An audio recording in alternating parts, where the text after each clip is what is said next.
Hi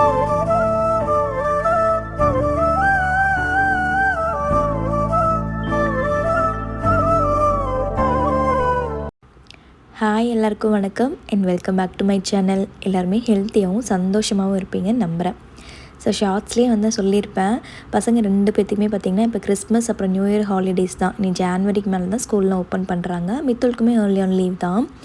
ஹஸ்பண்டுக்குமே vacation leave இருந்ததுனால அவர் இந்த 1 week leave போட்டுக்கிட்டார். So எல்லாத்துக்குமே லீவு அப்படிங்கிறதுனால நாங்கள் கொஞ்சம் பொறுமையாக எழுந்திரிச்சு தான் வந்து மற்ற வேலையெல்லாம் பார்க்குற மாதிரி இருக்குது.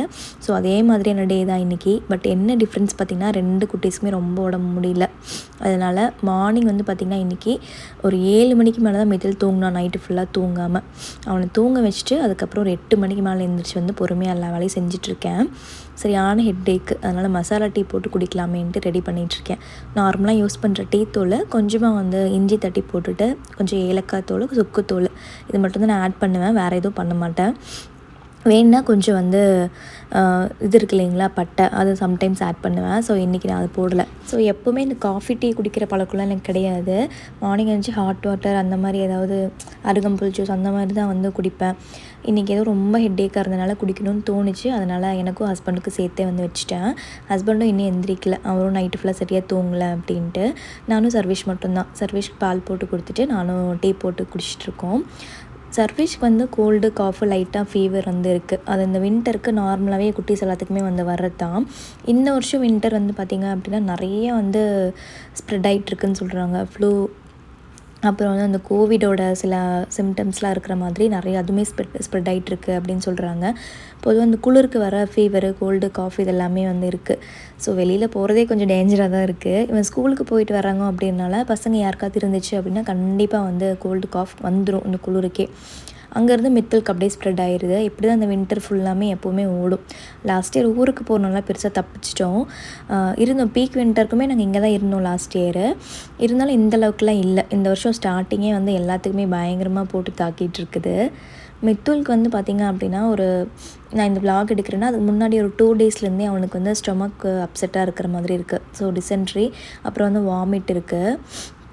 ஸோ அதுதான் கொஞ்சம் வந்து எங்களை ரொம்ப டவுன் ஆக்குனதுன்னே சொல்லலாம். ஒரு 2 டேஸாக இருக்கிறங்காட்டி அவன் ரொம்பவே வந்து இதாகிட்டான். இங்கே கிறிஸ்மஸ்க்கு ப்ளஸ் வந்து அதுக்கடுத்து பாக்ஸிங் டே 2 நாளுமே ஹாஸ்பிட்டல்ஸ்லாம் லீவு. ஸோ அதனால் ஹாஸ்பிட்டலும் போக முடியல. வீட்லேயே வச்சு தான் வந்து ஹோம் ரெமடிஸ்லாம் பண்ணி பார்த்துட்ருக்கோம். ஸோ வந்து மித்துல் சர்வேஷ்க்கு வந்து காலையில் இட்லி தோசை எதுவுமே வேணான்னு சொல்லிவிட்டு அவனுக்கு வந்து கோல்டாக இருக்கிறதுனால எக் ஆம்லேட் வேணும்னு கேட்டான்ட்டு அதை அவனுக்கு ரெடி பண்ணிகிட்ருக்கேன். மித்துலுக்கு மட்டும் இட்லி ஊற்றி தேங்காய் சட்னி ரெடி பண்ணியிருந்தேன். ஸோ நான் ப்ரெட் ஆம்லேட் எப்படி போடுவேன் அப்படின்னா சிம்பிளாக 2 முட்டையும் உடச்சி ஊற்றிட்டு அதில் கொஞ்சம் உப்பு, பெப்பர் போட்டு நல்லா மிக்ஸ் பண்ணிவிட்டு தோசைக்குள்ளே ஃபுல்லாமே வந்து ஸ்ப்ரெட் பண்ணிடுவேன். நான் எப்போவுமே வீட் ப்ரெட் தாங்க யூஸ் பண்ணுவேன். ஸோ அந்த ப்ரெட்டை அதுக்குள்ளே வச்சுட்டு நீங்கள் இதில் வேணால் சீஸு என்ன வேணாலும் ஆட் பண்ணிக்கலாம், வெஜிடபிள்ஸு என்ன வேணாலும் பண்ணிக்கலாம். அப்புறம் ப்ளெயின் மட்டும்தான் போடுறேன். ப்ரெட்டை உள்ளே வச்சுட்டு ஃபுல்லாக இந்த மாதிரி சிம்மில் வச்சு 2 பக்கம் டோஸ்ட் பண்ணி மடக்கி எடுத்துட்டோன்னா ப்ரெட் ஆம்லேட் ரெடி ஆயிரும். மேலே வேணும்னா ஆப்ஷனலுக்கு நீங்கள் வந்து ஏதாவது மைனஸோ இல்லை சீஸு அப்படி இல்லை டொமேட்டோ கெச்சப் கூட ஆட் பண்ணிக்கலாம். நான் டொமேட்டோ கெச்சப் தான் ஆட் பண்ணியிருக்கேன். இது ரெடி பண்ணிகிட்டு இருக்கும்போது இட்லி ரெடி ஆகிடுச்சு. அதுவுமே இறக்கி ஹாட் பாக்ஸில் போட்டு வச்சுட்டேன். மித்துல் எந்திரிச்சு அவங்க ஊட்டிடலான்ட்டு. கரெக்டாக அது முடிக்கவுமே மித்துல் எந்திரிச்சு வந்துட்டான். ஒரு 9:30 கிட்டே இருக்கும்னு நினைக்கிற டைமு. 2 பேரும் ஒட்டுக்காக தான் எந்திரிச்சாங்க, ஹஸ்பண்டும் மித்துலும். ஸோ எந்திரிச்சதுமே அவனை ஃப்ரெஷ்அப்லாம் ஆக்கி விட்டதுனே ரொம்ப டவுனாக இருந்தான். அவன் மார்னிங்லாம் இப்படி இருக்கிற ஒரு ஆளே கிடையாது. ரொம்ப சுறுசுறுப்பாக தான் இருப்பான். அவனை கூப்பிட்டு வந்து உட்கார வச்சு சாப்பிட வைக்கிறதே பெரிய ஒரு வேலையாக இருக்கும். நான் நிறைய வீட்டில் ஷேர் பண்ணியிருக்கேன். ஸோ எப்படி இருக்க பாருங்க, மடியிலேருந்து இறங்கவே இல்லை. நாங்கள் 2 பேரும் தூக்கி வச்சுட்டே தான் மேனேஜ் பண்ணிகிட்டு இருந்தோம் அந்த உடம்பு சரியில்லாத டைம் எல்லாமே. ஸோ தண்ணி மட்டும் நிறைய கொடுக்கணும் அப்படின்ட்டு நாங்கள் இது பண்ணி வச்சுருந்தோம். ஏன்னா டிசென்ட்ரி, வாமிட்னாலே ஃப்ளூயிட் வந்து கம்மியாயிரும் நம்ம உடம்புல. ஸோ தண்ணி மட்டும் நிறையா கொடுக்கணும் அப்படின்னு சொல்லிட்டு அந்த எலக்ட்ரோலைட் பவுடர் இருக்கும் இல்லைங்களா, அதுதான் கலக்கி வந்து கொடுத்துட்ருக்கோம். ப்ளஸ் தண்ணி நிறையா கொடுக்குறது, ஜூஸ் அந்த மாதிரிலாம் கொடுத்துட்ருந்தோம். லிட்டரலி அவன் எதுவுமே சாப்பிட மாட்டேங்கிறான், தண்ணியுமே குடிக்கல. ஸோ அதுதான் எங்களுக்கு ரொம்ப பெரிய ஒரு டாஸ்க்காகவே இருந்தது. முடிஞ்ச வரைக்கும் தண்ணி எல்லாமே கொடுத்துட்டு சரி சாப்பிட வைக்கலான்ட்டு இட்லி எடுத்துகிட்டு போனேன். பட் அவன் சாப்பிடல. அன்ஃபார்ச்சுனேட்லி அவன் வந்து இட்லி ஹஸ்பண்ட் தான் சாப்பிட்டாரு. சர்வேஷ்க்கு போட்ட ப்ரெட் ஆம்லேட்லேயே பாதி வாங்கி மித்துல் சாப்பிட்டான். அவன் ஏதோ ஒன்று சாப்பிட்டா போதும் அப்படி சொல்லி விட்டுட்டேன். இன்னும் நமக்கு டிசென்ட்ரி போயிட்டு இருக்கும்போது ப்ரெட்டு சாப்பிட்றது இனிமேல் நல்லது தான். அதனால் விட்டுட்டேன் நானும் அப்படியே. நான் சொன்ன இந்த ஹைட்ரலைட் பவுட்ரு இது தாங்க. இதில் நிறைய ஃப்ளேவர்ஸ் வந்து கிடைக்கிது. நம்ம இதில் பவுட்ராக தனியாக குட்டி குட்டியாக இருக்கும். இது வந்து மிக்ஸ் பண்ணி போட்டுட்டு கட் பண்ணி போட்டுட்டு 200 ml வாட்டரை வந்து கொதிக்க வச்சு ஆற வச்சு தண்ணி போட்டு மிக்ஸ் பண்ணிட்டோம் அப்படின்னா இந்த தண்ணியை வந்து கொடுத்துட்டே இருக்கணும். ஆக்சுவலி இது கொஞ்சம் லைட்டாக ஒரு மாதிரி ஸ்மெல்லு டேஸ்ட் ரெண்டுமே மருந்து மாதிரி தான் இருந்துச்சு. அதனால் அவன் குடிக்கவே இல்லை. அந்த கலரை பார்த்துட்டு அவன் ஜூஸு அப்படின்னு தான் ஃபஸ்ட்டு நினச்சான். கொஞ்சம் குடித்தா அவ்வளோதான், அவனுக்கு தெரிஞ்சிருச்சு. அந்த ஃபேஸ் ரியாக்ஷன் பாருங்களேன் எப்படி இருக்குன்னு. அதுக்கப்புறம் அவன் குடிக்கவே இல்லைங்க. ரொம்ப கட்டாயப்படுத்தி தெரியாமல் அந்த மாதிரி தான் கொடுத்துட்டு இருந்தோம். ஒரு ஸ்டேஜில் சுத்தமாக குடிக்காத டைம் ஆகும்போது காலில் போட்டு ஃபோர்ஸ் பண்ணி குடிக்க வச்சோம். கண்டிப்பாக அந்த எனர்ஜி வேணும் இல்லை அந்த டைமில். அந்த மாதிரிலாம் வந்து பண்ண வேண்டிய ஒரு சுச்சுவேஷன் இருந்தது. ஆக்சுவலி இதுதான் ஃபஸ்ட் டைம் அவன் இந்தளவுக்கு ரொம்ப டவுன் ஆகுறது. என்னால் கொடுக்க முடியல, மேனேஜ் பண்ணிட்டேன், எவ்வளவோ கொடுக்க முடியல. அதனால் ஹஸ்பண்ட் கிட்டே கொடுக்க முடியுமா அப்படின்னு சொல்லிட்டு கேட்டேன். அவர் இதையும் விளையாட்டு காமிச்சிட்டு கொஞ்சம் கொடுக்க ட்ரை பண்ணார். ஸோ 2 பேர்த்துக்கும் சாப்பாடெலாம் ஊட்டி வச்சுட்டு மார்னிங் பிரேக்ஃபாஸ்ட்லாம் முடிஞ்சிருச்சு. மத்தியானம் சிம்பிளாக ரசம் தான் வைக்கலாம் அப்படின்னு பிளான் பண்ணியிருக்கேங்க. ஸோ இன்றைக்கி நான் விலாக் எடுக்கிற அன்றைக்கி Thursdays ஆஸ் யூஷுவல் வீடு எல்லாமே க்ளீன் பண்ணுவேன். ஸோ கிச்சன் கவுண்டர் டாப் தான் வந்து க்ளீன் பண்ணுறேன். ஸோ நிறைய பேர் வந்து கேட்டிருந்தீங்க கிச்சன் கவுண்டர் டாப் வீடியோ வந்து போடுங்க அப்படின்னு சொல்லிட்டு. ரொம்ப நாளாக எடுக்க முடியல. ஸோ இன்றைக்கி எடுக்கலாம் அப்படின்ட்டு ஸ்டார்ட் பண்ணேன். எப்போவுமே வந்து பார்த்திங்க அப்படின்னா ஃபுல்லாக வாஷ் பண்ணி விட்டு தொடச்சி விட்டுட்டு அதுக்கப்புறம் திருப்பி திங்ஸ்லாம் வந்து வைப்பேன். அந்த மாதிரி தான் நான் க்ளீன் பண்ணுறது. இப்போ நான் டிஷ்வாஷிங் லிக்விட் என்ன யூஸ் பண்ணுறேன்னா இது நான் வந்து காஸ்கோவில் வாங்கினது. சூப்பராக இருக்குங்க. கொஞ்சமாக ஊற்றினாலே போதும், நல்லா நுர வருது. நான் வந்து பொதுவாகவே ஹேண்ட் வாஷ் தான் அதிகமாக டிஷ்வாஷரில் யூஸ் பண்ணுறதில்ல பாத்திரம் எல்லாமே. ஸோ இந்த மாதிரி ஒரு ஸ்ப்ரே லிக்விட் பாட்டிலில் வந்து கொஞ்சமாக ஊற்றிட்டு கொஞ்சம் அப்புறம் மித்த எல்லாமே தண்ணி யூஸ் பண்ணிக்குவேன். இன்னொரு பாட்டிலில் வந்து பார்த்திங்க அப்படின்னா ஹேண்ட் வாஷு நான் அடிக்கடி ஹேண்ட் வாஷ் பண்ணுவேன். ஸோ அதனால் இந்த கிச்சனில் வந்து ஒன்று வச்சுக்குவேன். தனியாக வந்து டாய்லெட்லேயே ஒன்று இருக்குது, யாராவது வந்தாங்கன்னா யூஸ் பண்ணுறதுக்கு. ரெண்டுலேயுமே தண்ணி ஊற்றி நல்லா மிக்ஸ் பண்ணி வச்சிட்டோம் அப்படின்னா எனக்கு கரெக்டாக இருக்குங்க.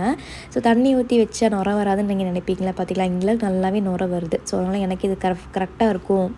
நிறைய திக்காக தேவையில்லைன்னு சொல்லி நான் அந்த மாதிரி தண்ணி ஊற்றி வச்சுக்குவேன். ஒன்றில் வந்து டிஷ்வாஷர் லிக்விடு, இன்னும் வந்து ஹேண்ட் வாஷு, அப்புறம் வந்து பால் பாத்திரம் தேய்க்கிற அந்த ஸ்பாஞ்சு, நார்மல் ஸ்பாஞ்சு ஒன்று. இவ்வளோ தான் இருக்கும் இந்த டிஷ்வாஷிங் ஏரியாவில். ஸோ பொதுவாக நான் கிச்சன் க்ளீன் பண்ணுறதுக்கு என்ன யூஸ் பண்ணுறேன்னு பார்த்திங்கன்னா இந்த லைசாலோட ஆல் பர்பஸ் க்ளீனிங் லிக்விட் தான். இதுவுமே காஸ்கோவில் வாங்கினது தான். அது ஸ்ப்ரே பண்ணி விட்டுட்டு சிங்க் க்ளீன் பண்ணுறதுக்கு எப்போவுமே வந்து பார்த்திங்கன்னா பேக்கிங் சோடா யூஸ் பண்ணுவாங்க. இது பயங்கரமாக வந்து க்ளீன் பண்ணும். நம்ம உள்ளே ஏதாவது அடைச்சிருந்துச்சு அப்படின்னாலும் நல்லா ஃபோர்ஸாக க்ளீன் பண்ணி விட்டுரும். ஸ்மெல்லாம் எதுவுமே இருக்காது, அந்த கரை பிடிக்கிறது அந்த மாதிரிலாம் எதுவுமே இருக்காது. நீட்டாக பளிச்சுன்னு இருக்கும். நல்லா போட்டு தேய்ச்சி விட்டுட்டு நல்லா அந்த ஹோல்ஸ் இருக்குது பார்த்திங்களா, அங்கேயுமே நல்லா கொட்டி விட்டுருவேன்.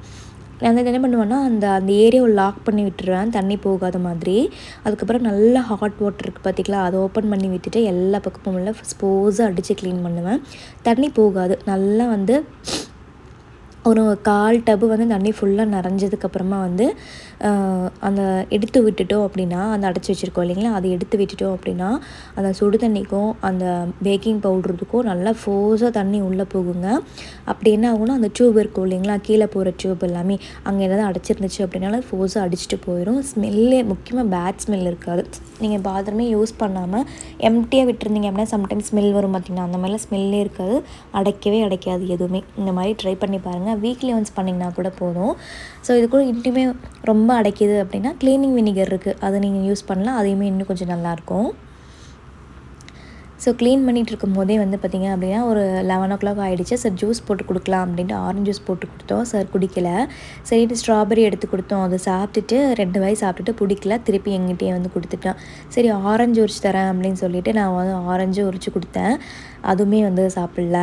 பொதுவாக இந்த டைமில் வந்து பார்த்திங்க அப்படின்னா ஃப்ரூட்ஸ் ஏதாவது வந்து கொடுப்பாங்க, அது சாப்பிடுவான். மார்னிங்லேருந்து என்ன கொடுத்தாலுமே அவன் சாப்பிட மாட்டேங்கிறான். அதை சாப்பிட்ணுங்கிற ஒரு ஃபீலிங்கே இல்லை. மெயினாக என்ன ஆகுது அப்படின்னா அவன் சாப்பிட்டனே உடனே வாமிட் வந்துடுதா, அதனால் அவன் பயந்துக்கிறான். அந்த தொண்டை வலி, ஸோ மூக்கெல்லாம் சம்டைம்ஸ் எரியும்ல, அதனால் பயந்துக்கிறான் எது சாப்பிட்றதுனாலுமே. அதனால் ஃபுட்டு பக்கத்தில் கொண்டு போனாலுமே ரொம்ப அழுகிறான். ஸோ எதுவுமே கொஞ்சம் ஃபேஸ் பண்ணுற மாதிரி இருந்துச்சு எங்களுக்கு. எப்படியே இனிமே வந்து கொஞ்சம் கொஞ்சமாக வந்து தண்ணி கொடுத்து ஜூஸும் கொடுத்துட்டு 2-3 ஆரஞ்சையும் ஊட்டி பார்த்தோம். கொஞ்சமாக சாப்பிட்டான். ஸோ சாப்பிட்ற வரைக்கும் சாப்பிட்டோன்னு ஃபோர்ஸ் பண்ணல, அப்படியே விட்டாச்சு. ஸோ அதுக்கப்புறமா மற்ற இடம்லாம் வந்து க்ளீன் பண்ணலாம் அப்படின்ட்டு அதையுமே வந்து க்ளீன் பண்ணிவிட்டேன். ஸோ இந்த ஸ்டாண்ட் வந்து தெம்மூல தாங்க வாங்கினது. இது இங்கே வந்து கரெக்டாக இருக்கும் எனக்கு இந்த ப்ளக் பாயிண்ட் இருக்கிறனால. இங்கே வந்து பிளெண்டரும் அப்புறம் வந்து பார்த்திங்கன்னா இந்த வாட்டர் ஹீட்டரும் வந்து வச்சுருப்பேன். இதில் வந்து பார்த்திங்க அப்படின்னா நம்ம தண்ணி வந்து நல்லா கொதிக்க வச்சுக்கவும் முடியும், தண்ணியை சூடு பண்ணிக்கவும் முடியும். 2 ஆப்ஷன் இருக்குது. நம்மளுக்கு எந்தளவுக்கு சூடு வேணுமோ அந்தளவுக்கு வந்து இது பண்ணி வச்சுக்கலாம். ஸோ எப்போவுமே தண்ணியில் ஃபுல்லாக பிடிக்க வச்சு நல்லா ஃபுல் பாயில் பண்ணி வச்சுருவேன். ஸோ இதே தண்ணி தான் குழந்தைங்களுக்கு வாட்டர் பாட்டில் ஊற்றி கொடுக்குறது, குழந்தைங்களுக்கு ஃபுல்லாமே அதே தான் மேக்ஸிமம். அப்பப்போ வந்து வேணும்னா சூடும் பண்ணிக்கலாம். ஸோ அதுக்கப்புறமா அந்த கிச்சனில் இருக்கிற அடுப்பு, மேலே இருக்கிற அந்த எக்ஸாஸ்ட் ஃபேனை எல்லாமே ஃபுல்லாக க்ளீன் பண்ணி விட்டுட்டு அதையுமே வந்து தொடச்சி விட்டாச்சு. அடுப்பு வந்து பார்த்திங்க அப்படின்னா காலையில் பால் வந்து கொஞ்சம் பொங்கிருச்சு. ஸோ அதனால் அது நல்லா பிடிச்சிருச்சா ஃபுல்லாக தேய்ச்சி கழுவி ஃபுல்லாக க்ளீன் பண்ணி விட்டுட்டேன். எனக்கு இந்த 2 சைடுமே அடுப்போட 2 சைடுமே கொஞ்சம் கேப் இருக்குது. பால் பொங்குச்சுன்னா அதுக்குள்ளே போயிடும், ப்ளஸ் எதாவது சமைக்கும் போதுமே உள்ளே கொட்டிடும். அதுவுமே வந்து க்ளீன் பண்ணணும் கண்டிப்பாக நான். ஸோ இந்த ஸ்டாண்ட் வந்து பார்த்திங்க அப்படின்னா நான் இந்தியாவிலேருந்து வரும்போது மீஷோவில் வாங்கினதுங்க. 650 நினைக்கிறேன். லிங்க் இருந்துச்சு, இந்த ப்ராடக்ட்ஸ் எல்லாத்துக்குமே லிங்க் இருந்துச்சு அப்படின்னா டிஸ்கிரிப்ஷனில் கண்டிப்பாக கொடுக்குறேன், செக் பண்ணி பார்த்துக்கோங்க. ஸோ இந்த இடிக்கலுமே நிறைய பேர் கேட்டிருந்தீங்க. இதுவுமே நான் இந்தியாவிலேருந்து வரும்போது ஸ்ட்ரீட் சைட் ஷாப் இருக்குங்களா, அங்கே வாங்கினது தான். நிறைய கடைகளில் கனடாலே கிடைக்குதுங்க இந்தியன் க்ராசரி ஷாப்பில். இஞ்சி தட்டுருக்கு, ரசத்துக்கு எல்லாமே ரொம்ப யூஸ்ஃபுல்லாக இருக்கும். ஸோ அப்புறமா யூஸ் பண்ணுற ஆயில்ஸு, நல்லெண்ணெய், விளக்கெண்ணெய், தேங்காய் எண்ணெய் எல்லாமே பக்கத்துலேயே வச்சுருப்பேன். அப்புறம் வந்து கல்லுப்பு, நைஸ் உப்பு, இந்த 2 ஜாடியுமே வந்து பார்த்திங்கன்னா இந்தியாவில் ஸ்ட்ரீட் ஷாப்பில் அந்த ரோட் சைடில் விற்றுட்ருப்பாங்கள்ல, அங்கே வாங்கினது தான். அப்புறம் வந்து நைஃப் ஸ்டாண்டு, அப்புறம் எனக்கு வந்து மணி பிளான்ட் ரொம்ப பிடிக்கும். அதனால் கிச்சன் பக்கத்தில் வச்சா கொஞ்சம் அழகாக இருக்குமே அப்படின்னு சொல்லிட்டு அது ஒன்று வச்சுருக்கேன். இப்போ மணி பிளான்ட் பக்கத்தில் ஒரு அடுப்பு இருக்குது பார்த்திங்கன்னா, 4 அடுப்பு இருக்குது. அங்கே ஏதாவது சமைக்கிறேன் அப்படின்னா அந்த மணி பிளான்ட் தூக்கி வேறு எங்கேயாவது வச்சுருவேன். ஏன்னா அந்த ஹீட்டுக்கு வந்து இலையெல்லாம் வாடி போயிடும். ஸோ இது மாதிரி இந்த வாட்டர் ப்யூரிஃபையருமே நிறைய பேர் கேட்டிருந்தீங்க. இது பிர்லா பிராண்டு. இது வந்து வால்மார்ட்டில் வாங்கினது தான். அது கழுவி உடஞ்சே போச்சுங்க. பாதி உடஞ்சிருச்சு, இன்னி பாதி இருக்குது. அது சரி யூஸ் ஆகிற வரைக்கும் யூஸ் ஆகட்டும்னு தண்ணி பிடிச்சி வச்சுருக்கேன். ஒரு பாதி தான் பிடிக்க வைக்க முடியும், இன்னும் கொஞ்ச நாள் யூஸ் ஆகட்டும் அப்படின்னு சொல்லிட்டு அப்படியே விட்டுட்டேன். அதுக்கப்புறமா அந்த டோர்ஸ் எல்லாமே வந்து ஸ்ப்ரே அடித்து க்ளீன் பண்ணி விட்டாச்சு. ஸோ அவ்வளோதான் என்னோடய கிச்சன் க்ளீனிங் முடிஞ்சது. கிச்சன் தான் ரொம்ப சின்னது, ஆனால் க்ளீன் பண்ணுற டைம் 1 மணி நேரத்துக்கு மேலே எடுக்கும். சிங்கோட லெஃப்ட் சைட் பார்த்திங்க அப்படின்னா மிக்ஸியும் அப்புறம் பாத்திரம் தேய்ச்சி வைக்கிற ஸ்டாண்டும் வச்சுருப்பேன். எனக்கு மிக்ஸி வேறு எங்கேயாவது வச்சோம் அப்படின்னா எடுத்து யூஸ் பண்ணுறது கஷ்டமாக இருக்குங்க. அங்கே இருந்துச்சு அப்படின்னா அப்படியே யூஸ் பண்ணுறதுக்கு ஈஸியாக இருக்கும். ஃப்ளக் பாயிண்ட்டும் அங்கே பக்கத்துலேயே தான் இருக்குது, குத்தி யூஸ் பண்ணிக்கலாம். உள்ளே மேலெல்லாம் வச்சோன்னா எடுத்து யூஸ் பண்ணுறதுக்கு எனக்கு அவ்வளோ கம்ஃபர்டபுளாக இல்லை. தண்ணி படாமல் மட்டும் பார்த்துக்குவேன். ஸோ அவ்வளோதான் இந்த கிச்சன் கவுண்டர் டாப்பு. சின்னதாக இருக்குது, பெருசாக இருக்கிறத தாண்டி நம்ம எப்படி யூட்டிலைஸ் பண்ணுறோம் அப்படிங்கிறது ஒரு விஷயம் இருக்குது. கஜன்னு இல்லாமல் நீட்டாக வச்சுக்கிட்டோம் அப்படின்னா எவ்வளோ பெரிய கிச்சனாக இருந்தாலும் எவ்வளோ சின்ன கிச்சனாக இருந்தாலும் அது சூப்பராக இருக்கும். கிச்சன் க்ளீனிங் எல்லாமே ஃபுல்லாக முடிச்சுட்டு வீடு எல்லாமே ஃபுல்லாக கூட்டி மாப் பண்ணி க்ளீன் பண்ணி விட்டுட்டேன். மித்துல் கொஞ்சம் அழுதுகிட்டே இருந்தான் அப்படின்னு சொல்லிட்டு அவர் கிட்ஸ் ரூம் கூட்டிகிட்டு போயிட்டார். சர்வேஷ் மட்டும்தான் இருக்கான். நான் வந்து வேலையெல்லாம் முடிச்சுட்டு குளிச்சுட்டு வந்து அப்புறமா சமைக்க ஸ்டார்ட் பண்ணேன். ஒரு 1 மணிக்கிட்ட இருக்கும். காலையிலே கொஞ்சம் லேட்டாக தான் சாப்பிட்டோம் அப்படிங்கிறதுனால நான் வந்து ஆஃப்டர்நூன் கொஞ்சம் லேட்டாகவே ரெடி பண்ணுவோம் அப்படின்ட்டு 1 மணிக்கு மேலே சமைக்க ஆரம்பித்தேன். சிம்பிளாக தாங்க அரிசி பருப்பு சாப்பாடு பண்ணிவிட்டு மித்துலுக்கு வந்து பருப்பு காயெல்லாம் போட்டு கூட்டு சாதம் மாதிரி பண்ணிடலாம் அப்படின்ட்டு. இப்போ அரிசி பருப்பு சாப்பாட்டுக்கு நான் அரிசியும் பருப்பும் வந்து பார்த்திங்கன்னா ஒரு 1/2 hour கிட்ட ஊற வச்சுருக்கேன். அப்புறமா ஒரு கடாயில் வந்து பார்த்திங்கன்னா கொஞ்சமாக நெய்யும் நல்லெண்ணெயும் எடுத்திருக்கேன். கடுகு, ஜீரகம், கொஞ்சமாக வந்து முழு பெப்பரு, வரமிளகா, கருவேப்பிலை, 2 முழு பூண்டு, வெங்காயம். சின்ன வெங்காயம் இருந்தால் சூப்பராக இருக்கும். வெள்ளை பூண்டு நீங்கள் முழுசாகவே போட்டுக்கலாம். அது சாப்பாடெலாம் வந்து வெந்து வரும்போது குழஞ்சி தான் போகும். எல்லாமே போட்டு நல்லா வதக்கிட்டு பக்கத்துலேயே வந்து மித்துலுக்கு ரெடி பண்ணியிருந்தேன். ஸோ இந்த ரெசிபி நான் ஆல்ரெடி ஷேர் பண்ணியிருக்கேன். ஜீரகம், மிளகு, வெங்காயம், தக்காளி இதெல்லாம் போட்டு நல்லா வதக்கிட்டு உப்பு, மஞ்சள் தூள், கொஞ்சமாக சாம்பார் தூள் போட்டுட்டு அரிசி, பருப்பு, என்னெல்லாம் காயெல்லாம் வேணுமோ அந்த காயெல்லாமே போட்டு நல்லா மிக்ஸ் பண்ணிவிட்டு கொஞ்சம் தண்ணி அதிகமாக விட்டுருக்கேன், கொஞ்சம் குழையட்டும் அப்படின்ட்டு. ஏன்னா கொஞ்சம் உடம்பு சரியில்லாத டைமில் முழுங்குறதுக்குலாம் கொஞ்சம் கஷ்டப்படுவாங்க, வாமிட் பண்ணி தொண்டையெல்லாம் பெயினாக இருக்கும் அப்படின்ட்டு கொஞ்சம் குழஞ்சே இருக்கட்டும் சொல்லி அந்த சாப்பாடு வந்து ரெடி பண்ணிகிட்ருக்கேன். தெரியல சாப்பிடுவானா அப்படின்ட்டு, ஏன்னா அவனுக்கு இது ரொம்ப பிடிக்கும், சாப்பிடுவான்னு ஒரு ஹோப்பில் தான் நான் அது பண்ணுறேன். இதெல்லாம் ரெடி பண்ணி விட்டுட்டு அதுக்கப்புறமா வந்து தக்காளி வந்து கட் பண்ணிகிட்ருக்கேன் அரிசி பருப்பு சாப்பாடுக்கு. வெங்காயம் அதுக்குள்ளே வதங்கிடும். தக்காளி வந்து பார்த்திங்க அப்படின்னா நான் ஒரு 3 பெரிய சைஸ் தக்காளி எடுத்திருக்கேன். எனக்கு கொஞ்சம் தக்காளி நிறையா இருந்தால் தான் எல்லாத்துக்குமே பிடிக்கும். அது கூட உப்பு, கொஞ்சமாக பெருங்காயத்தூள், மஞ்சள் தூள், குழம்பு மிளகாத்தூள் 1 ஸ்பூன் வந்து ஆட் பண்ணியிருக்கேன். இது மட்டும் தான். இது போட்டுட்டு தக்காளி நல்லா பேஸ்ட்டாக வதங்கணுங்க. இதே மாதிரி இந்த ஸ்டேஜில் வந்து பார்த்திங்கன்னா உப்பு காரம் எல்லாமே வந்து செக் பண்ணிவிட்டு நம்ம ஊற வச்சுருக்கோம் இல்லையா தண்ணி, பருப்பு, அரிசி இது எல்லாமே போட்டு மிக்ஸ் பண்ணி வச்சுட்டு நான் சாப்பாட்டு அரிசி தான் யூஸ் பண்ணியிருக்கேன். ஸோ அதனால் 4 விசில் வந்து விடணும். அந்த அரிசிக்கு ஏற்ற மாதிரி தண்ணியும் சேர்த்து கொஞ்சம் கொத்தமல்லியும் சேர்த்துட்டு குக்கர் மூடி வச்சுட்டு அந்த விசில் விட்டுற வேண்டியது தான். நீங்கள் நிறைய பேர் ஜீரக சம்பாவில் கூட பண்ணுறாங்க, அது இனிமேல் ரொம்ப நல்லாயிருக்கும். குக்கரில் வச்சிங்கன்னா 2 விசில், இல்லாட்டி நீங்கள் தம் போட்டு கூட ரெடி பண்ணிக்கலாம், அது இனிமேல் டேஸ்ட்டாக இருக்கும். அதெல்லாமே ரெடி பண்ணி வச்சுட்டு வடகை மட்டும் பொரிச்சிடலாம் அப்படின்ட்டு எண்ணெய் வச்சுருக்கேன். ஸோ இந்த ஸ்டேஜில் வந்து பார்த்திங்க அப்படின்னா பசங்களுக்கு எப்போவுமே 2 வாட்டர் கேன் இருக்குது. சர்வேஷ் மிட்டில் 2 பேத்துக்குமே. அவங்க எவ்வளோ தண்ணி குடிக்கிறாங்கன்னு எனக்கு தெரியணும் இல்லையா? ஸோ அதனால் அவங்க 2 பேத்துக்குமே தனித்தனியாக வாட்டர் பாட்டில் வச்சுருக்கேன். ஸோ அதில் வந்து இந்த காய்ச்சி ஆற வச்ச தண்ணியை வந்து ஊற்றி வச்சுருவேன். ஸோ குடிக்கல அப்படின்னா கேட்க ஈஸியாக இருக்கும், ஏன் அது காலி பண்ணல அப்படின்ட்டு. ஒரு நாளைக்கு இவ்வளோ தண்ணி குடிக்கணும் அப்படின்னு சொல்லிட்டு சர்வேஷ்கிட்டையுமே சொல்லியிருக்கேன். மித்தலுக்கும் நாங்கள் கரெக்டாக கொடுத்துருவோம். ஸோ இந்த மாதிரி இருக்கும்போது அவங்க தண்ணி எவ்வளோ குடிக்கிறாங்கன்னு நம்மளுக்கும் தெரிஞ்சுக்க முடியும். ஸோ அவ்வளோதாங்க, மித்தலோட சாப்பாடு வந்து ரெடி ஆகிடுச்சு. நல்லா குழஞ்சிருக்கு பாருங்கள். நான் இன்றைக்கி வந்து கேரட்டும் உருளைக்கிழங்கு போட்டிருந்தேன். ஸோ இந்த ஸ்டேஜில் இந்த மாதிரி கரெக்டாக இருக்கும். இது வந்து சின்ன வயசில் இந்த மாதிரி கொடுத்துட்டு இருந்தது கூழ் மாதிரி. இப்போலாம் பார்த்திங்கன்னா நான் உருண்டை பிடிச்சி கொடுக்குற மாதிரி தான் கொடுக்குறேன். இப்போ கொஞ்சம் உடம்பு சரியில்லைன்னு சொல்லி கொஞ்சம் கொலைய வேக வச்சு ரெடி பண்ணியிருக்கேன். சாப்பாடு ரெடி பண்ணுறேன்னு தெரிஞ்ச உடனே உங்களுக்கு அழுக ஆரம்பித்து வந்தாங்க. இப்படி தான் அவன் ரொம்ப பயந்துறான் சாப்பாடு அப்படின்னாலே. கொஞ்சம் கொஞ்சமாக தான் வந்து கொடுக்குறேன். அவனுக்கு பசி தான், சாப்பிட்ணும் தான். பட் ஒரு பக்கம் பயம், வாமிட் வந்துடுச்சு நான் என்ன பண்ணுறது அப்படின்ட்டு எப்படியோ கஷ்டப்பட்டு அது எதையும் காட்டி ஓரளவுக்கு வந்து ஊட்டணும். ஒரு காவாசி கிட்ட தான் சாப்பிட்ருப்பான். அதுக்கப்புறமா சாப்பிட மாட்டேன்னு சொல்லி ரொம்ப அடம்பிடிச்சான்.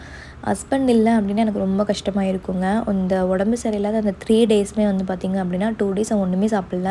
இந்த மாதிரி தான் நம்ம ஒரு வாய் கஷ்டப்பட்டு ஊட்டிட்டோம் அப்படின்னா வெளியே கூட்டிகிட்டு போயிட்டு ஒரு ரவுண்டு ஃபுல்லாக அடிச்சுட்டு திருப்பி கூட்டிகிட்டு வருவாங்க அவனை சமாதானப்படுத்துறதுக்கு. ஏன்னா அழுதுகிட்டே இருந்தான் அப்படின்னா வாமிட் வந்துடும், அது இன்னுமே கொஞ்சம் பொறையேறிடுமோ அப்படின்ட்டு ஒரு வாய் வாங்கினதுக்கப்புறம் வெளியில் கூட்டிகிட்டு போய் சமாதானப்படுத்திட்டு வருவாங்க. திருப்பி இன்னொரு வாய் ஊட்டுவோம். ஸோ ஆல்ரெடி 1 ஹவருக்கு மேலேயே ஆயிரும் ஒரு காவாசி சாப்பாடு ஊட்டுறதுக்கே.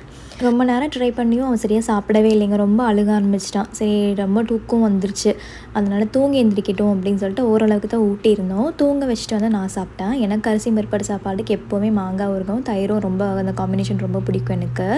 அதை வச்சு சாப்பிட்டுட்டு ஈவினிங் வந்து தூங்கி எழுந்திரிச்சு கொஞ்சம் நேரம் தூக்கி வச்சு வேடிக்கை காமிச்சிட்டு இருந்தேன் பால்கனி கிட்ட. அப்படியே வாமிட் பண்ணிட்டேன் என் மேலேயே. அவனையும் ரெடி பண்ணி குளிக்க வச்சுட்டு அப்புறம் நானும் குளிச்சு ட்ரெஸ் சேஞ்ச்லாம் பண்ணிட்டு வந்துட்டதுக்கப்புறம் அவங்க அப்பா வந்து அவனை கூப்பிட்டுட்டு கொஞ்சம் நேரம் வெளியில் போகிறேன் அப்படின்னு சொல்லிட்டு கிட்ஸ் ரூம் கூட்டிகிட்டு போயிட்டாங்க. கொஞ்சம் மைண்ட் டைவர்ட் ஆகும் அப்படின்ட்டு. ஸோ அந்த சாம்பார் சாதம் கொடுத்தனால வாமிட் பண்ணும்போது இன்னும் கொஞ்சம் தொண்டை வலி இருக்கும் போல் ரொம்ப அழுதுட்டு இருந்தான். அதனால் கொஞ்சம் ரிலாக்ஸ் பண்ணுறான்னு கூட்டிகிட்டு போனார். ஸோ அதுக்குள்ளே நான் வந்து வீடெல்லாம் கொஞ்சம் க்ளீன் பண்ணி விட்டுட்டு விளக்கெல்லாம் ஏற்றி சாமி கும்பிட்டாச்சு. ஸோ இந்த மாதிரி ஒரு டைமில் குழந்தைங்களுக்கு உடம்பு சரியில்லை அப்படின்னா நம்ம கண்டிப்பாக வந்து நம்மளும் லிட்டரல் ரொம்ப டவுனாக தான் இருப்போம். சாப்பிடவோ சமைக்கவோ எனக்கு சுத்தமாக இன்ட்ரெஸ்ட்டே இல்லை. ஸோ இல்லை நான் நிறைய பிளான் பண்ணியிருந்தேன். அந்த லீவ் டைமில் குழந்தைங்களுக்கு நிறைய ஸ்நாக்ஸ் பண்ணி கொடுக்கணும், அவங்களுக்கு பிடிச்ச மாதிரி எல்லாமே சமைச்சு கொடுக்கணும் அப்படின்ட்டு.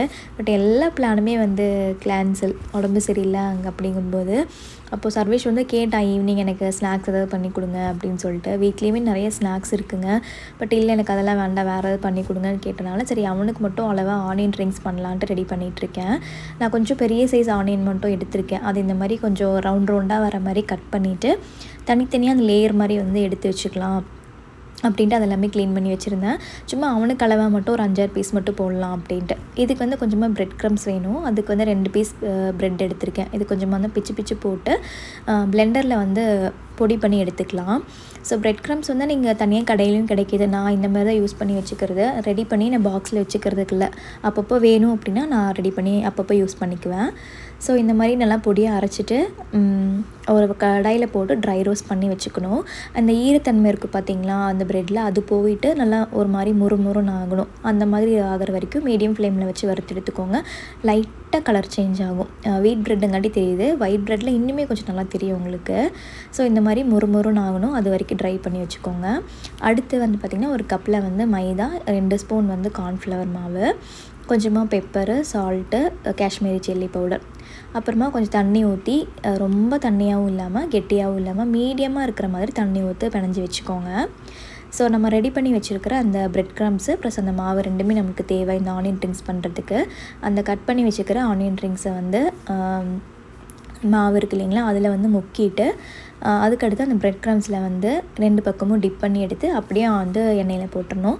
ஸோ டேஸ்ட் ரொம்ப நல்லாயிருக்குங்க. ஸோ ஆனியன் வந்து எண்ணெயில் டீப் ஃப்ரை பண்ணும்போது அது ஒரு டேஸ்ட்டு, ப்ளஸ் வந்து இந்த ப்ரெட் க்ரம்ஸுக்குமே நல்லா ஒரு மாதிரி முறுமுறுன்ட்டு KFCயில் கிடைக்கிற மாதிரி கிறிஸ்பி சிக்கன் அந்த மாதிரி டேஸ்ட் ரொம்ப நல்லாயிருக்கும். ஸோ குழந்தைங்களுக்குலாம் ரொம்ப பிடிக்கும். அது நீங்கள் ட்ரை பண்ணி பாருங்கள். சேம் இதே நீங்கள் வந்து சிக்கன், உருளைக்கிழங்கு எல்லாத்துக்குமே சேம் ப்ரொசீஜர் தான். ப்ளஸ் நம்ம குட்டி குட்டியாக வந்து கட் பண்ணிக்கலாம். ஆனியன் அப்படிங்கிறதுக்காட்டி அழகாக ரவுண்டாக வந்திருக்கு. ஸோ பொட்டேட்டோ, சிக்கன்லாம் வந்து பார்த்திங்க அப்படின்னா குட்டி குட்டி பீஸை கூட நீங்கள் கட் பண்ணிக்கலாம். ஸோ இதுக்கு வந்து பார்த்திங்கன்னா மைனஸும் கொஞ்சமாக டொமேட்டோ கெச்சப் ரெண்டுமே சேர்த்து வந்து மிக்ஸ் பண்ணியிருக்கேன். ஸோ அவ்வளோதான். இதுக்கு வந்து காம்பினேஷன் ரொம்ப நல்லாயிருக்கும், இந்த ஆனியன் ட்ரிங்க்ஸுக்கும் இந்த மைனஸ்க்கும். ஸோ ஈவினிங் வந்து கொஞ்சம் நேரம் வந்து ஹோம்ஒர்க் எதாவது பண்ண வைப்போம், மேக்ஸ் இந்த மாதிரி அதுதான் வந்து பண்ணிகிட்டு இருந்தான். மித்திலும் கொஞ்சம் நேரம் விளையாண்டுட்டு இருந்தான் டாய்ஸில். 2 பேருமே வந்து பார்த்திங்க அப்படின்னா எவ்வளோ முடியலனாலும் அந்த அடிச்சுக்கிறது மட்டும் குறையவே குறையாது. ஸோ 2 பேர்த்தையும் கொஞ்சம் சமாதானப்படுத்துறதுக்காக வந்து 2 பேர்த்துக்கு தனித்தனியாக வந்து பிரித்து விட்ருக்கிறது ஆளுக்கு ஒரு வேலையாக கொடுத்து. ஸோ சாப்பிட்டு அவனும் நல்லாயிருக்கு அப்படின்னு சொல்லியிருந்தான். அப்புறம் வந்து மித்துலுக்கு வந்து சரி அந்த ஸ்டொமக் அப்செட் தானே, அதனால் அவனுக்கு கொஞ்சம் கஷாயம் போட்டு கொடுக்கலாம் அப்படின்ட்டு அதை ரெடி பண்ணிகிட்ருக்கேன். எப்போவுமே 2 பேர்த்துக்கும் கோல்டு காஃப்னாலும் ஒட்டுக்க தான் பண்ணுவேன். இப்போ இந்த டைம் 2 பேர்த்துக்கு வேறு பிரச்சனைங்காட்டி 2 பேர்த்துக்கு தனித்தனியாக கஷாயம் காய்ச்சிறேன். இப்போ ஃபஸ்ட்டு மித்துலுக்கு வந்து ஸ்டொமக் ப்ராப்ளம் வாமிட்டில் இருக்கிறதுனால தண்ணி நல்லா கொதிக்க ஆரம்பிச்சதுக்கப்புறமா கொஞ்சமாக சோம்பு, அதில் வந்து கிராம்பு, இஞ்சி தட்டு சேர்த்துருக்கேன், புதினா, இவ்வளோதாங்க. இதில் வந்து நல்லா மிக்ஸ் பண்ணிக்கணும். அந்த புதினா, இஞ்சி, கிராம்பு, சோம்பு எல்லாமே ஜீரண சக்திக்கு ரொம்ப நல்லது. அந்த மாதிரி ஏப்பம் வராமல் கஷ்டமாக இருக்கும் இல்லைங்களா, அது வாமிட் எல்லாத்துக்குமே கொஞ்சம் நல்லா கேட்குற மாதிரி இருக்கும். கொஞ்சம் ரிலீஃபாக இருக்கும் குழந்தைங்களுக்கு. டக்குன்னு நிற்கும்ல நான் சொல்ல மாட்டேன், கொஞ்சம் ரிலீஃபாக இருக்கும் அவங்களுக்கு.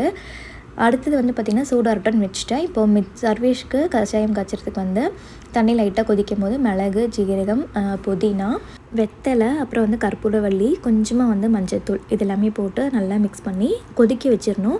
லைட்டாக வந்து கலர் சேஞ்ச் ஆகும், கொஞ்சம் க்ரீனிஷாக இருக்கிற மாதிரி ஆகும். அது வரைக்கும் கொஞ்சம் கொதிக்க விட்டிங்கன்னா போதும். கற்பூரவள்ளி வீட்டிலேயே செடி இருக்குங்க, வெத்தலை கடையில் வந்து கிடைக்கிது. புதினா வந்து எப்போவுமே ஃபீவருக்கு அப்புறம் வந்து கோல்டு எல்லாத்துக்குமே ரொம்ப நல்லது. அடிக்கடி வந்து குழந்தைங்களுக்கு புதினா சேர்க்குறது ரொம்பவே நல்லது. வெறும் புதினா நல்லா கையில் கசக்கிட்டு அந்த ஜூஸ் கொடுத்தாலுமே நல்லா தான் கேட்கும். ஸோ அதெல்லாமே ரெடி பண்ணிவிட்டு மித்துலுக்கு மட்டும் வந்து பார்த்திங்க அப்படின்னா கொஞ்சமாக ஹனி மிக்ஸ் பண்ணிட்டேன் அந்த கஷாயத்துலேயே. ஸோ ஹனி வந்து அடிக்கடி கொடுக்க சொல்லிகிட்டே இருந்தாங்க டாக்டர். இந்த வாமிட்டு ப்ளஸ் வந்து லூஸ் மோஷனுக்கு ஹனி ரொம்ப நல்லது அப்படின்னு சொல்லிட்டு ஹனி கொடுக்க சொல்லியிருந்தாங்க. ஸோ அதனால் மேக்ஸிமம் எல்லாத்துலேயுமே வந்து ஹனி மிக்ஸ் பண்ணி கொடுத்துட்றேன். இல்லைனாலும் இதெல்லாமே குடிச்சிக்குவான் கஷாயம், அதனால் பெருசாக பிரச்சனை எதுவும் இருக்காது. நார்மலாகவே கோல்டு காஃபு அப்படின்னாலே நான் வந்து கஷாயம் தாங்க வச்சு கொடுப்பேன் எப்போவுமே. அதனால் 2 பேருமே குடிச்சிக்குவாங்க, எந்த பிரச்சனையுமே இல்லை. ஆனால் இந்த டைமில் அவனுக்கு குடிக்கிறதுக்கு அப்படிங்கும்போது வாமிட் சென்சேஷன் இருந்துகிட்டே இருக்குது. ப்ளஸ் வந்து என்ன சொல்கிறது, காலையிலேருந்தே தண்ணியே மாற்றி மாற்றி ஜூஸு, தண்ணி, ஹைட்ரோலைட் இதே மாற்றி மாற்றி கொடுத்துட்ருக்கறதுனால தண்ணி பார்த்தாலே தெரிச்சு ஓடிடுறான், குடிக்கவே மாட்டேங்கிறான். ரொம்ப கஷ்டப்பட்டு 2 பேரும் மாற்றி மாற்றி கொஞ்சமாக குடிக்க வச்சோம். அதுக்கப்புறமா சர்வேஷோட கஷாயமே கொஞ்சம் சூடாறிடுச்சு. அவனுக்கும் கொஞ்சம் ஈவினிங் ஆக டல் ஆகிட்டான், கொஞ்சம் ஃபீவர் அடிக்கிற மாதிரி இருந்துச்சு. ஸோ கஷாயெல்லாம் குடிக்க வச்சுட்டு அப்புறம் நான் டின்னர் ரெடி பண்ண போயிட்டேன். எங்களுக்கு வந்து சேமியா பண்ணிவிட்டு பசங்களுக்கு வந்து கஞ்சி ரெடி பண்ணியிருந்தேன். ஸோ நான் கூகுளில் செக் பண்ணியிருந்தப்போ இந்த மாதிரி ஸ்டொமக் அப்செட்டு வாமிட்லாம் இருந்துச்சு அப்படின்னா ஜிஞ்சர் வாட்டரு, அப்புறம் புதினா வாட்டர், ரைஸ் வாட்டர்லாம் கொடுத்தா கொஞ்சம் நல்லா கேட்கும் அப்படின்னு சொல்லியிருந்தாங்கன்ட்டு அதுதான் கொடுத்துருந்தேன். அதுக்கப்புறம் இந்த நெக்ஸ்ட் டே பார்த்திங்க அப்படின்னா ரொம்ப சிக் ஆகிட்டான்ட்டு எமர்ஜென்சி கூட்டிகிட்டு போயிருந்தோம். டாக்டர்லாம் செக் பண்ணிவிட்டு பீடியாட்ரிஷியன் செக் பண்ணிவிட்டு ட்ரிப்ஸ் எல்லாமே ஏற்றுனாங்க மித்துலுக்கு, ரொம்பவே முடியல அப்படின்ட்டு. அப்போது எனக்கு டாக்டர் சொன்னது என்ன அப்படின்னா, அந்த மாதிரி டைமில் தண்ணி சத்து நிறையா வேணும் உடம்புக்கு. அதில் வந்து பார்த்திங்கன்னா எலக்ட்ரோலைட் இருக்கணும். அது வந்து பார்த்திங்கன்னா பனானாவில், ஆரஞ்சு, அப்புறம் ஜிஞ்சரு, ஹனி, புதினா அதெல்லாம் இருக்குது. பட் ரைஸ் வாட்டரில் எலக்ட்ரோலைட் இல்லை. ஸோ அதனால் ரைஸ் வாட்டர் தெம்பு தான், பட் எலக்ட்ரோலைட் இல்லை, அது தேவை. அது மாதிரி இருக்கிற ஃபுட்டாக கொடுங்க அப்படின்ட்டு வந்து சொல்லியிருந்தாங்க. செக் பண்ணி ட்ரிப்ஸ் எல்லாம் ஏற்றிட்டு அனுப்பிட்டாங்க. இப்போ அதுக்கப்புறமே ஒரு 2 டேஸ் ரொம்பவே வந்து சிக்காக தான் இருந்தான். கொஞ்சம் கொஞ்சமாக தான் ரெக்கவர் ஆகிட்டுருக்கான். நான் அந்த ஹாஸ்பிட்டலில் இருக்கிற டைமில் எனக்கு ரொம்பவே வந்து பார்த்திங்கன்னா நான் டவுன் ஆகிட்டாங்க, ஃபிசிக்கலையும் சரி மென்டலியும் சரி. ஸோ அந்த ட்ரிப்ஸ் ஏற்றுறதுக்கு கையில் அவங்க அந்த இது குத்துனது எல்லாமே பார்த்து என்னால் சுத்தமாகவே முடியல, ரொம்ப கஷ்டமாக இருந்தது. ஸோ அப்போ அந்த ட்ரிப்ஸ் ஏற்றிட்டு இருக்கும்போது நான் ஒரு ஸ்டேட்டஸ் வச்சுருந்தேன் இன்ஸ்டாகிராமில். நிறைய பேர் வந்து மெசேஜ் பண்ணி சரியாயிரும், நான் ப்ரே பண்ணிக்கிறேன் அப்படின்னு சொல்லி நல்லா ஒரு சப்போர்ட் கொடுத்தீங்க. ஸோ ஃப்ரெண்ட்ஸ் சைடுமே ரொம்ப சப்போர்ட் இருந்துச்சு. அவங்களுமே வந்து முடிஞ்ச அளவுக்கு என்னை வந்து கூல் டவுன் பண்ணிகிட்டே தான் இருந்தாங்க. நாங்கள் இருக்கோம், பார்த்துக்கலாம், பண்ணிக்கலாம் அப்படின்ட்டு. ஸோ ப்ரே பண்ண எல்லாத்துக்குமே, எனக்கு சப்போர்ட் பண்ண எல்லாத்துக்குமே ரொம்ப ரொம்ப தேங்க்ஸ். ஸோ அவ்வளோதாங்க, இந்த வீடியோ இதோட முடிச்சுக்கிறேன். உங்களுக்கு பிடிச்சிருந்துச்சுன்னா லைக் பண்ணி ஷேர் பண்ணுங்கள். மறக்காமல் நம்ம சேனலையும் சப்ஸ்கிரைப் பண்ணிக்கோங்க. தேங்க்ஸ் ஃபார் வாட்சிங்.